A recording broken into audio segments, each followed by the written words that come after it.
Well, okay, we got ourselves a new constitution and a new three-branched, checked and balanced federal government. Now I reckon it's time to throw this new government in the deep end and see how well it can swim. So if you're ready to get them brain cows milked, let's get to it. Okay, as I said, the Constitution formed a brand spanking new federal government. But what's kind of crazy is that the Constitution itself only filled 4 pages of parchment. And in case it's not clear, given all the complexities of a new nation emerging in the midst of a rapidly globalizing world, 4 pages is not a lot of detail. But its brevity was one of the Constitution's greatest strengths, and that's because its mandates were broad enough to allow for interpretation and flexibility as the nation grew and faced challenges unforeseen by the framers themselves. And oh my goodness, there were plenty of challenges unforeseen by the framers. And so what we're going to do in this video is consider those challenges and see how those in power responded by creating constitutional institutions and precedents capable of keeping the shiny ship of state cruising through the murky waters of the early republic. Oh, and by the way, if you want Noteguides to follow along with this video and all my videos, then check that link in the description. Okay, first we'll consider precedents set by the executive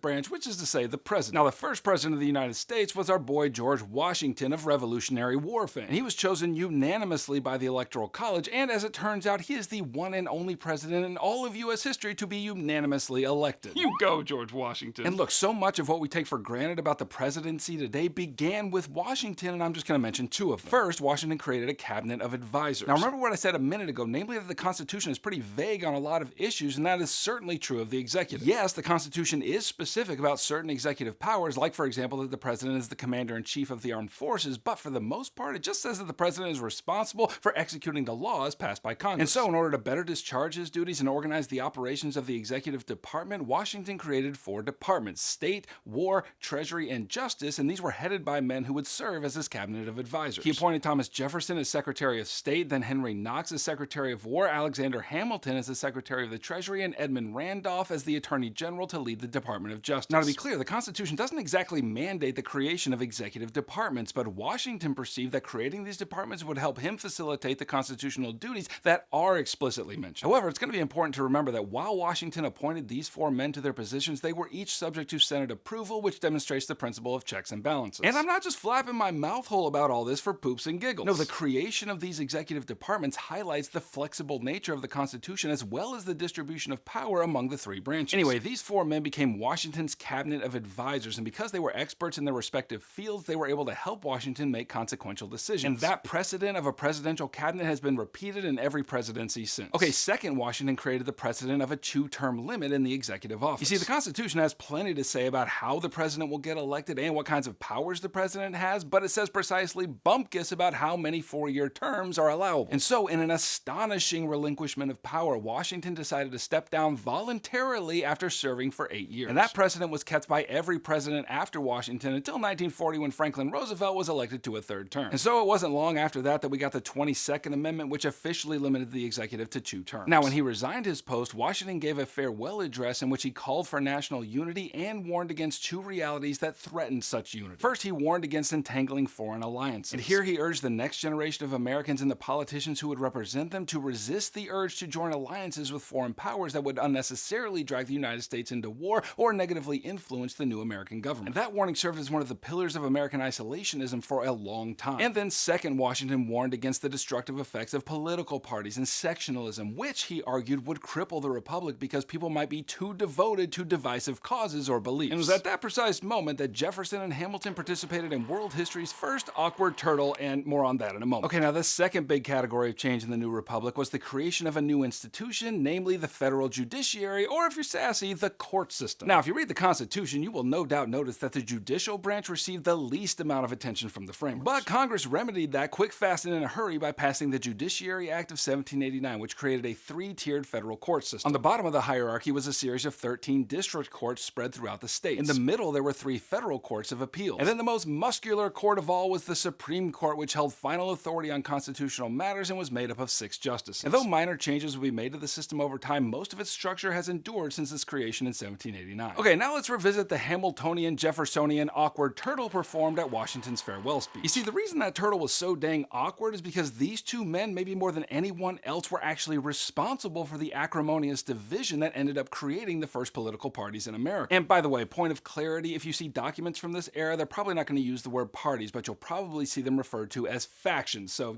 don't get confused. Anyway, again, the Constitution says precisely nothing either for or against political parties, nor does it even acknowledge their potential to play a role in American politics. And that's because the framers of the Constitution believed that political parties were at best unhealthy for a Republican government, and at worst a clogged toilet in the hull of this new ship of state, which, if not plunged, was about to get real stank. But look, it probably shouldn't have surprised any of them that parties were going to form, because during the ratification debates, if you'll recall, two distinct groups lined up on opposite sides of the argument, the Federalists and the Anti-Federalists. And to be generous, we can acknowledge that both groups basically wanted the same thing, to avoid tyranny and preserve liberty. But each group had wildly different opinions about how those ends were to be achieved. And so, as the new federal government was in its toddlerhood, those old factions came to life again as a result of various issues that confronted the new nation. Now, the first party was known as the Federalists, and they were basically the same group that made up the Federalists during the ratification debate. And to be overly general about it, Federalists essentially favored more federal power than state power. Now, the poster boy for the Federalists was Alexander Hamilton, who, as you may or may not know, was, like his country, young, scrappy, and hungry.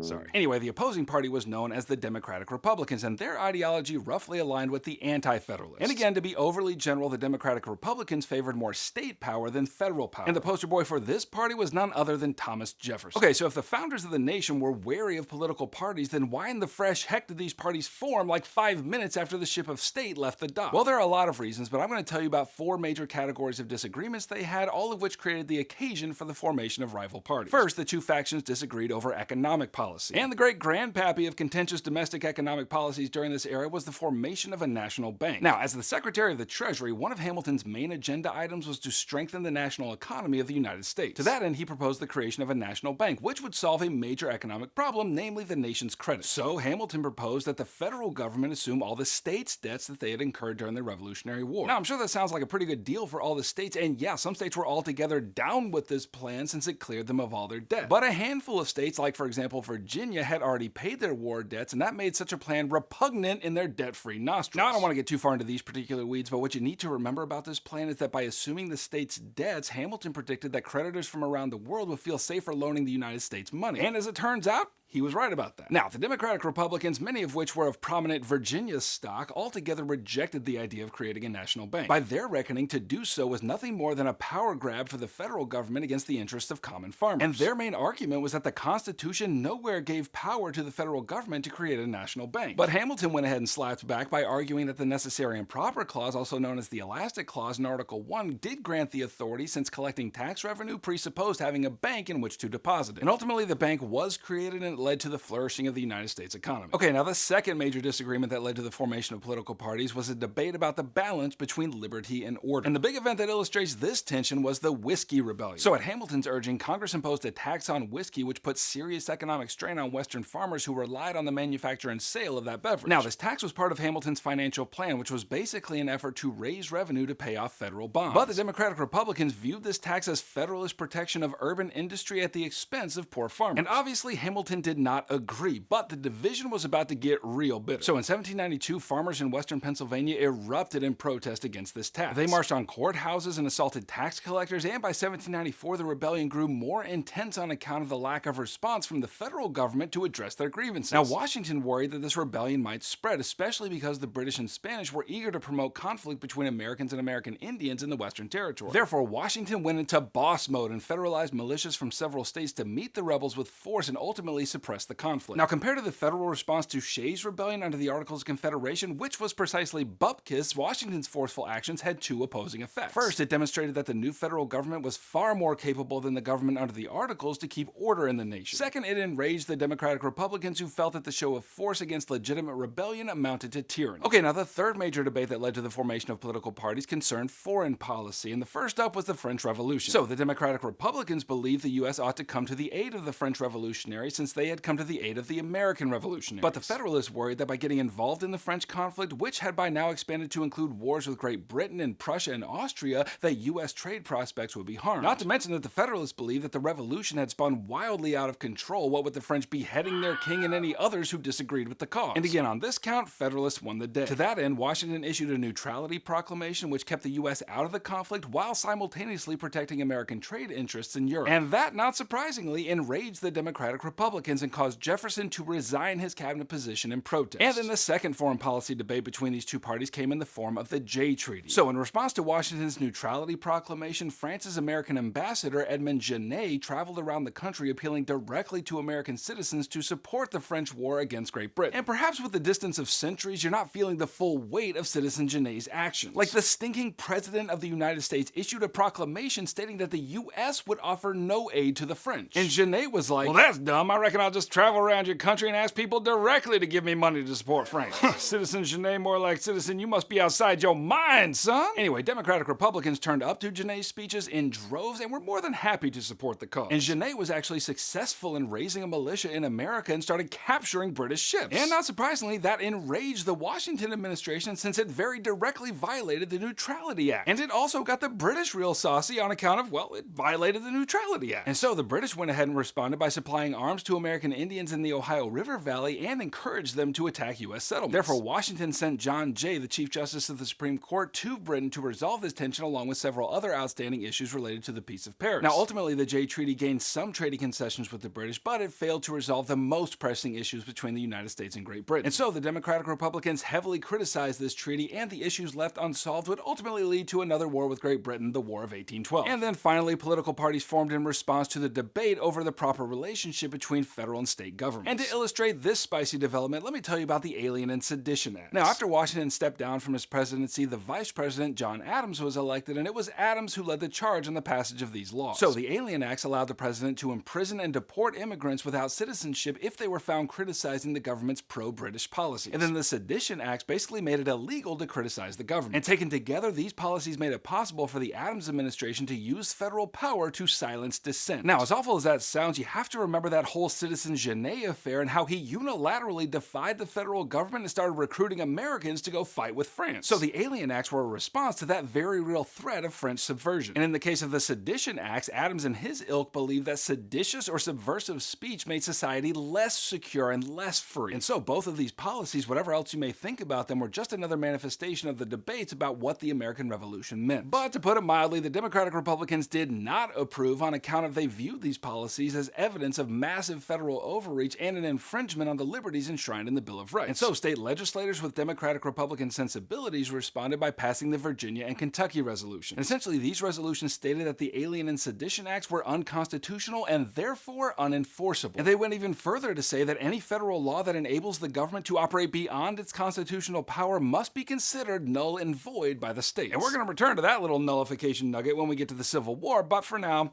I'll leave it there. Okay, you can click here to watch my other Unit 3 videos, or you can click here to grab my video note guides, which is going to help you cram all the contents of this course firmly into your brain fold. And I'm glad you came around, and I'll catch you on the flip-flop.